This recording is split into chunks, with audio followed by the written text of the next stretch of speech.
prazer de trazer aqui para conversar com a gente o Luiz Carlos Azenha, jornalista com muita experiência na televisão, trabalhou como repórter muitos anos em várias emissoras de televisão, que eu me lembro, Manchete, SBT, Globo, Record, né? Além de ter feito documentários, fez uma série de documentários sobre a África para a TV Brasil, né? Para a TV Brasil. Enfim, trabalhou em várias emissoras e é um dos pioneiros da chamada blogosfera, né? O Viu Mundo, um dos primeiros blogs aqui do Brasil, nessa linha dos blogs independentes, progressistas e tal. O Azenha vem aqui para conversar com a gente ao vivo no Boa Noite 247. Boa noite, meu amigo, meu colega Luiz Carlos Azenha. Um prazer contar com você. Rodrigo, um grande prazer reencontrá-lo digitalmente. Estava aí prestando muita atenção na sua conversa com a Tereza Cruvinel, Rodrigo, e para dizer o seguinte, é por isso o motivo de o Kassab estar tão interessado na comunicação, Rodrigo, é porque é o futuro.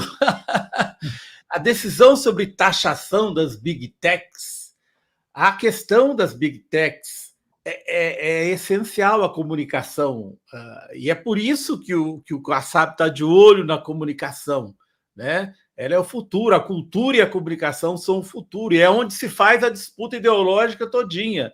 Então, não é por outro motivo que o Kassab está interessado. Eu vi ali um comentário que você não, acho que na hora correndo você não pôde ler, de um internauta, um telenauta, observando o seguinte: a Califórnia agora tem o 4º PIB do mundo, comparável ao da Alemanha. Onde estão as Big Techs? Estão todas na Califórnia. Então, é por isso que eu imagino que deve estar sendo travado um embate muito forte pelo controle do Ministério da Comunicação, além da SECOM, obviamente, mas é que é um tema que você sabe que é muito importante, especialmente nesse momento. O Azenha, seria um avanço, né? Porque nos governos passados do PT, me parece, né, que Lula e Dilma trabalharam muito com essa ideia, né? Bom, a SECOM fica com alguém mais próximo do governo, e o Ministério das Comunicações a gente negocia aí com a turma tradicional, Hélio Costa, lembra? O próprio Kassab, acho que foi ministro. Então, me parece que o Lula agora está com essa ideia de que, bom, é central na disputa política, a gente viu na própria eleição, né? A rede social, e não é a comunicação só da televisão, é essa comunicação aqui onde nós estamos conversando agora, né? Das Big Techs, que por um lado abrem caminhos novos, né? A gente não tem como negar isso. É aqui que se consegue criar caminhos novos, mas também é aqui que a extrema-direita também faz a disputa. Então, tudo isso... Rodrigo, você tocou no ponto-chave. Esse é o ponto-chave. Nós estamos em plena disputa ideológica. O bolsonarismo perdeu a eleição para o Lula por uma pequena margem. Então, que vem adiante, olha, eu faria uma observação considerando os seus entrevistados anteriores. Você fez a pergunta, acho que ao Couto, logo lá no início.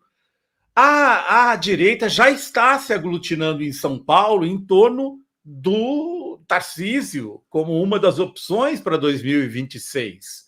Um cara que pode fazer um apelo ao centro, inclusive, né? As emissoras que apoiaram o bolsonarismo não deixaram de apoiar o bolsonarismo. Onde elas vão buscar o dinheiro agora? O PL está sem dinheiro, Rodrigo. Vocês já disseram aí no programa. O dinheiro vai sair do orçamento do Estado de São Paulo, que é considerável, que eles vão controlar. Então, entregar a comunicação agora para o Kassab, eu acho que seria um grande erro, porque ali estão questões centrais muito importantes. Eu queria lembrar você, Rodrigo, nós trabalhamos juntos na Globo do Rio, nos anos 2000.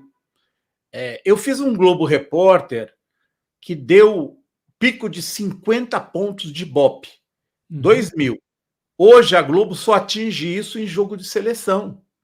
Eu entrei na Record em 2008, a primeira série para Record que eu fiz deu 20 pontos de pico, uma das reportagens. A última série que eu fiz antes de sair da Record deu 6 ou 7. A televisão ela perdeu muita importância ao longo desses anos todos, e as redes sociais assumiram um papel central, né?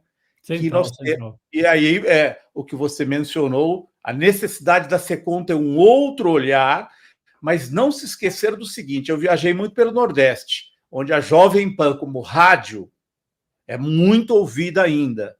Eu lembro que você dizia isso para a gente 4 anos atrás, você falava isso. Estou viajando e entro nos carros ali com os Ubers, né, ali no interior do Nordeste, e o povo ouve a Jovem Pan, porque a gente ficava achando que Jovem Pan era um fenômeno paulista. E era, né? Ela nasceu em São Paulo, na Avenida Paulista.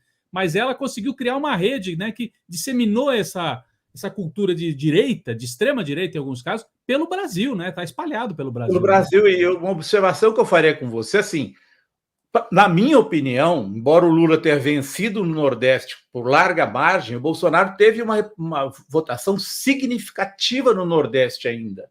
Quase emplacou um candidato no Ceará, teve um candidato muito bem votado no Ceará.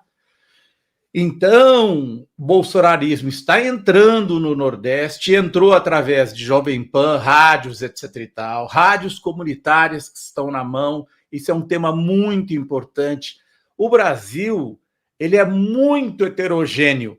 Então, você tem que pegar você se referiu agora ao Amadeu. Você tem que pegar o Sérgio Amadeu por um lado aqui, mas você tem que pegar o Rodrigo Viana, ou equivalente aqui, que é uma pessoa que entende de televisão, porque não, é muito importante o que vai ser feito da EBC, é muito importante o que vai ser feito da Rádio Nacional, porque são meios dos quais muitos brasileiros ainda dependem. Eles têm uma grande penetração nacional, chegam nas cidades muito distantes.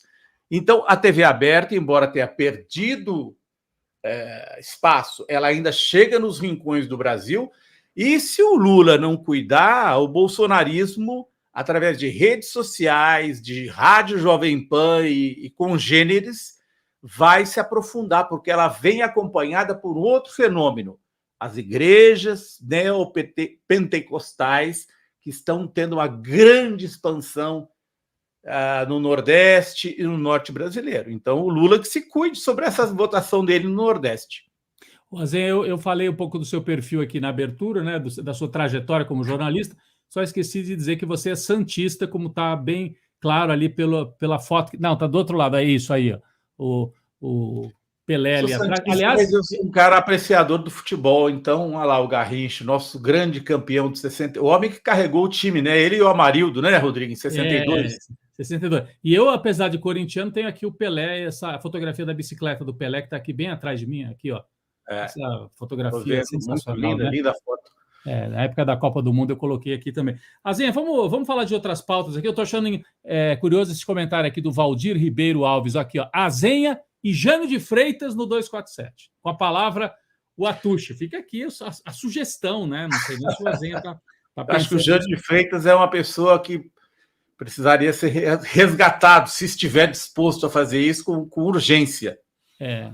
Mas é curiosa essa limpeza ideológica que se deu recentemente, não achou, não, Rodrigo? Qual a sua opinião sobre isso, hein? Nós tivemos o Vivier, Jânio de Freitas, nós tivemos Heloísa Vilela na CNN, nós tivemos Marilene Filinto, nós tivemos quem mais? Várias. São muitos. Marcelo Coelho pediu demissão em solidariedade ao Jânio, mas na CNN o Sidney Rezende, que é um sujeito mais progressista, também foi afastado. Você entende? Achei que está rolando aí o que aconteceu, uma reprise de 2006, quando o Franklin Martins foi demitido, a pedido, vamos dizer, do Diogo Mainardi, fez uma coluna foi demitido como comentarista do Jornal da Globo, e depois daquele episódio em que você saiu da Globo. Então, eu estou achando que está rolando uma coisa parecida, porque a mídia está pensando. Eu identifico um mal-estar muito grande na Faria Lima e nos industriais, muitos dos quais se negaram, esse que você se referiu, com as indicações do Haddad e do Mercadante. Então, eles estão muito assim reticentes, né? Eu vi uma crítica de uma jornalista da Folha dizendo que é absurdo, esse é um governo do PT. Mas eles acharam que tinha que ser o governo do PSDB ou da Simone Tebet. Simone Tebet até tentou no primeiro turno, teve 5%, respeitável. Mas não é o governo da Simone Tebet. Agora, não, no caso da Folha de São Paulo, né, que foi um jornal importante durante alguns anos, mas está numa decadência danada, A gente até especula, é impressionante. Eu estava lendo as manchetes do dia que foi a votação, a PEC. A Folha chama de PEC da gastança. O UOL, que é do mesmo grupo, chama de PEC da transição. É mais neutro, mais assim, né, jornalístico. Acho que a influência lá do irmão do menino que assumiu lá, né? Menino, a gente chama ele de menino. O Luiz Frias. Do Luizinho, né? Frias, porque ele tem uma diferença muito grande. O Otávio era jornalista de fato, né? Então, acho que o Luiz está pensando mais em dinheiro. Ele deve estar muito preocupado com o futuro das privatizações, porque você sabe que a mídia brasileira tirou muito proveito das privatizações, se associando, fazendo negócios paralelos. O UOL recebeu dinheiro da Portugal Telecom, se não me engano. Você entende? Então, assim, frear as privatizações, que é uma das promessas do Lula, desagrada completamente ao mercado. E essas publicações da mídia convencional são todas muito ligadas ao mercado. E eu acho que, assim, até conversava mais cedo com o Leonardo Atush, e eu acho que tem uma possibilidade aí. Eu acho que ele está preparando para vender a Folha. O UOL talvez ele até mantenha, mas a Folha passa nos cobres aí, entrega para algum banqueiro.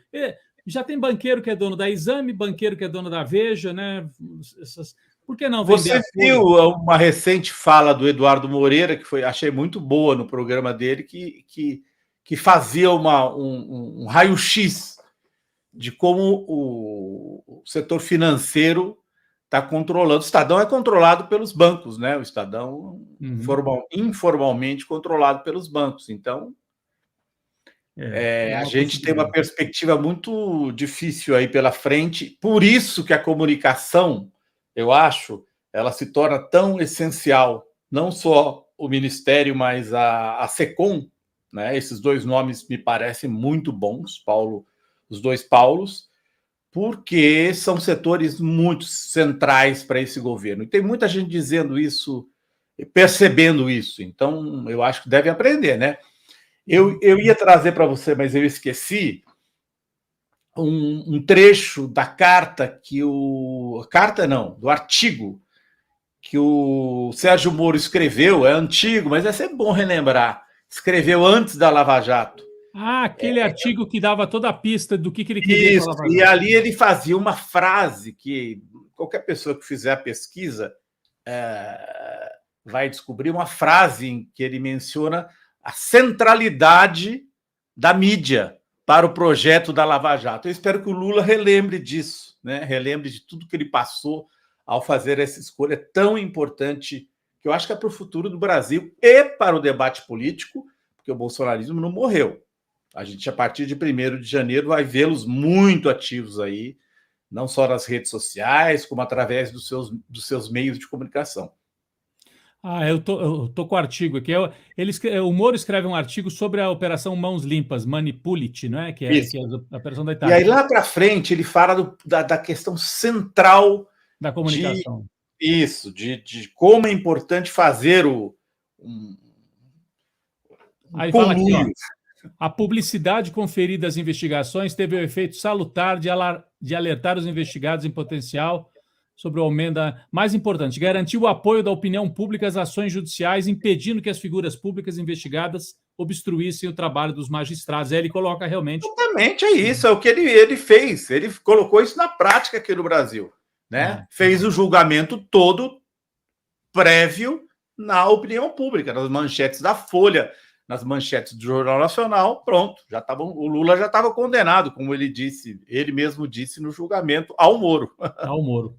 O Azenha, a Fátima Linhares aqui, é o Azenha da TV Democracia? Não, peraí, está com a TV Democracia é o Panunzio, o Azenha é do Viu Mundo, o Azenha é do site Viu Mundo e o Azenha é jornalista de muitos anos na televisão. O Panunzio também foi da televisão, então as pessoas às vezes assistem assim, né? Mas o Panunzio é de outra linha, assim, vamos dizer. Azenha, eu queria aproveitar aqui, porque você foi correspondente muitos anos nos Estados Unidos e mesmo depois de voltar ao Brasil, continua acompanhando a política dos Estados Unidos e te pedir uma análise sobre o que está acontecendo, né? Primeiro, o paralelo entre o Trump e o Bolsonaro. O Trump vai sendo incluído nas investigações lá, né, nos Estados Unidos. E depois um fato que me parece inusitado, assim, pela primeira vez um governo dos Estados Unidos, aí o Biden, de certa maneira manifesta uma simpatia por um governo de centro-esquerda, que é o governo do Lula. Isso nunca tinha acontecido na América Latina, é uma situação bem diferente, né? Você acha que isso vinga, assim, é uma parceria entre o Biden e o Lula, ou é algo para o Lula olhar, mas desconfiando? Como é que você avalia? Isso é para valer? O Biden realmente está se aliando ao Lula nesse momento porque tem um inimigo comum? Como é que você avalia isso? Bom, inicialmente sobre o Trump, ele está sofrendo muitas críticas nos Estados Unidos, né? O Rupert Murdoch, para quem não sabe, é um dos maiores empresários da comunicação, ele é dono do Wall Street Journal e da Fox News. Recentemente, todos esses meios fizeram muitas críticas ao Trump. Um editorial do Wall Street Journal disse que o Trump é o maior perdedor do Partido Republicano. Isso aí é um editorial do Wall Street Journal, dizendo que ele perdeu em 2018, 2020, 2021 e 2022. 8 dos candidatos ao Senado do Trump, que os republicanos consideravam essencial, Rodrigo, conquistar o Senado. 8 dos candidatos do Trump perderam. E um dado decisivo aconteceu na Geórgia, onde o cara que o Trump bancou perdeu a última vaga e os democratas ficaram com a maioria que os garante contra impeachment e muitas outras coisas de 51 a 49. Então, o Trump está sendo muito criticado nos Estados Unidos. Ele lançou até porque ele conseguiu levantar mais de 170 milhões de dólares em eventos nos últimos 2 anos. Porém, repassou pouquíssimo desse dinheiro, está guardando tudo isso para usar na campanha dele de tentativa de reeleição. Mas dentro do Partido Republicano, ele está sendo muito criticado, dizendo que a ideia de renegar a derrota dele é prejudicial aos republicanos e, portanto, ele não é um bom candidato para 2024. Ele vai ter um forte adversário, que é o governador da Flórida, o Ron DeSantis, já está pau a pau com ele nas pesquisas, e ele pode ser preso, né? Ele foi recentemente a CPI, vamos dizer, lá do Congresso americano, remeteu ao Departamento de Justiça várias acusações pelas quais o Trump pode acabar na cadeia. Então, Trump e Bolsonaro correm riscos em paralelo, né? Tanto lá quanto aqui. Quanto a essa questão, Rodrigo, do Biden, eu acho que sim. Você é futuro doutor em História, você acha que está próximo de se tornar doutor em História, sabe, por exemplo, que no Brasil o desenvolvimento do Sudeste e do Nordeste brasileiro tem grande relação com a dificuldade de navegação que existia entre o Sudeste e o Nordeste brasileiro. Portugal tinha uma relação, os navios portugueses tinham facilidade para chegar até aqui o Nordeste brasileiro, mas como o Atlântico Norte, as correntes giram sentido horário, Atlântico Sul, sentido anti-horário, nós tínhamos uma grande dificuldade de comunicação, de navegação interna aqui entre o Nordeste e o Sudeste, e isso foi um fato definidor. Eu uso esse exemplo porque o Brasil não tem como sair da América do Sul.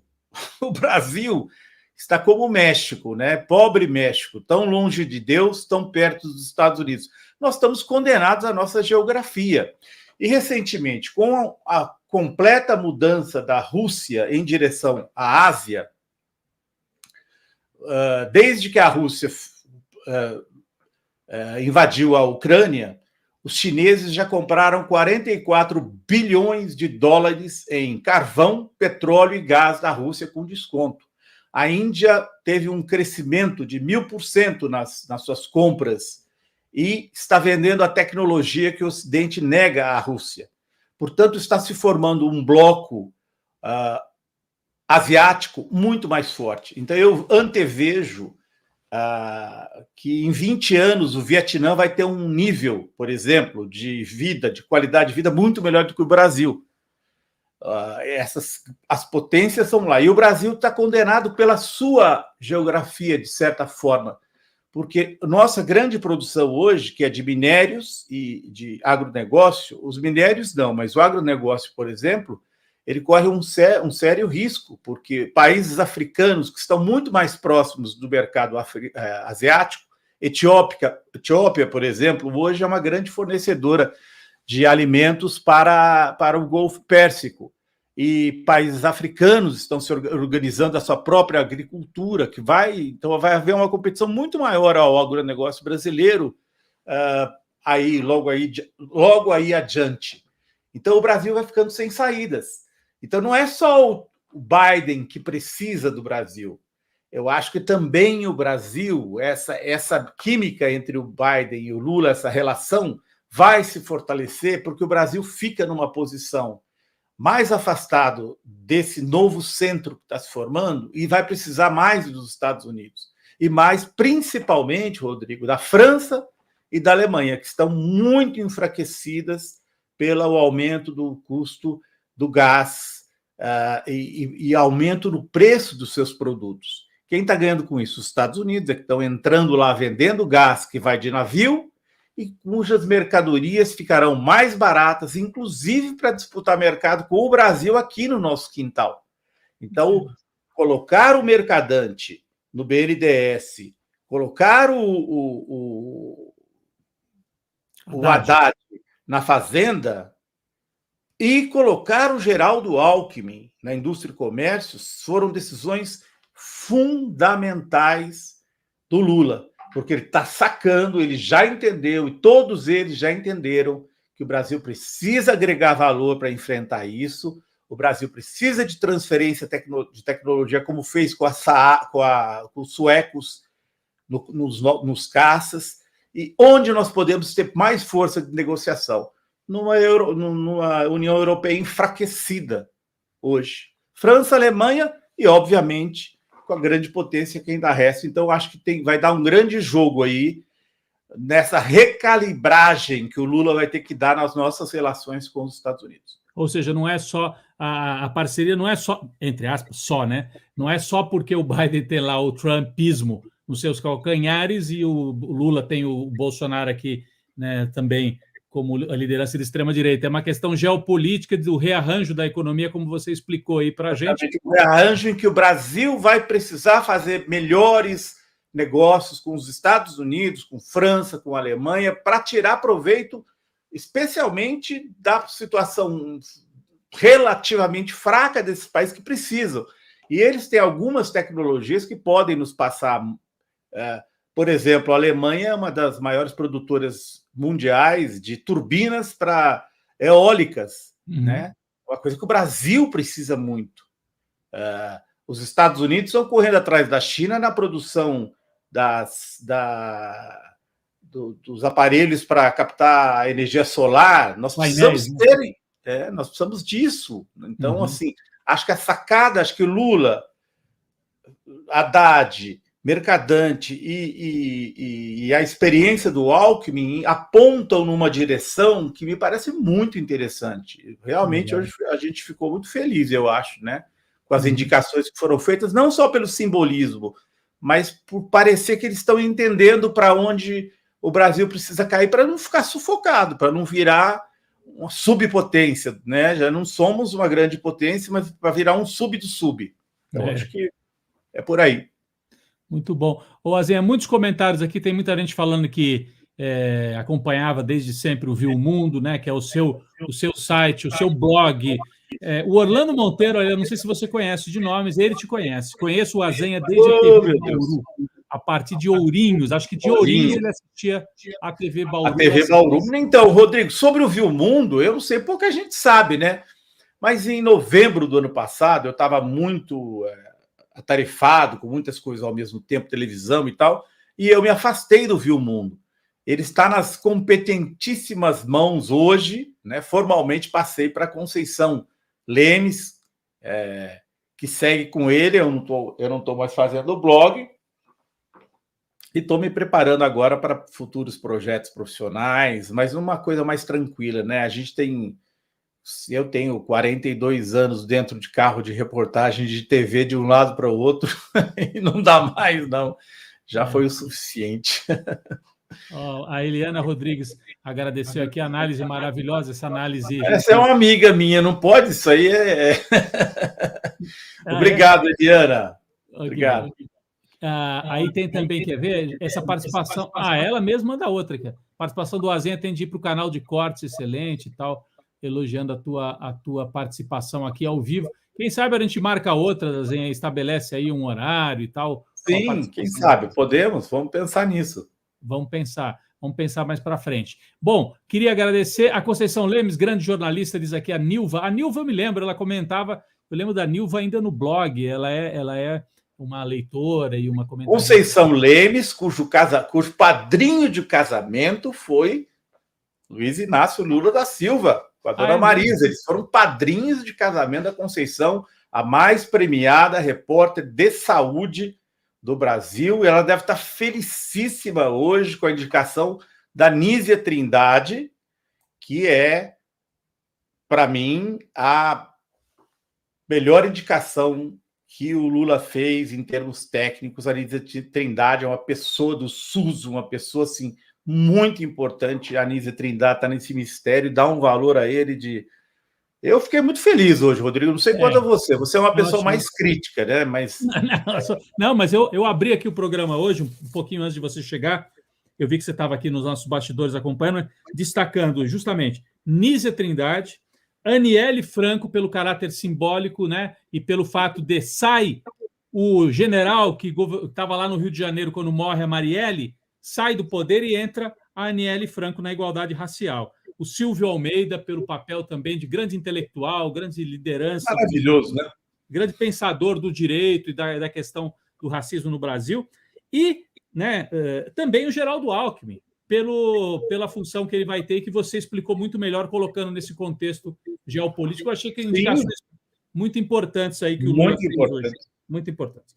Azenha, queria te agradecer, passou rápido aqui, já são 8h05, a gente conversou aqui por 30 minutos. Foi um prazer reencontrar o meu colega, meu amigo. Admiro grande muito. Amigo. Muito obrigado, viu, Rodrigo, por me receber. Foi ótimo, um grande abraço a todos.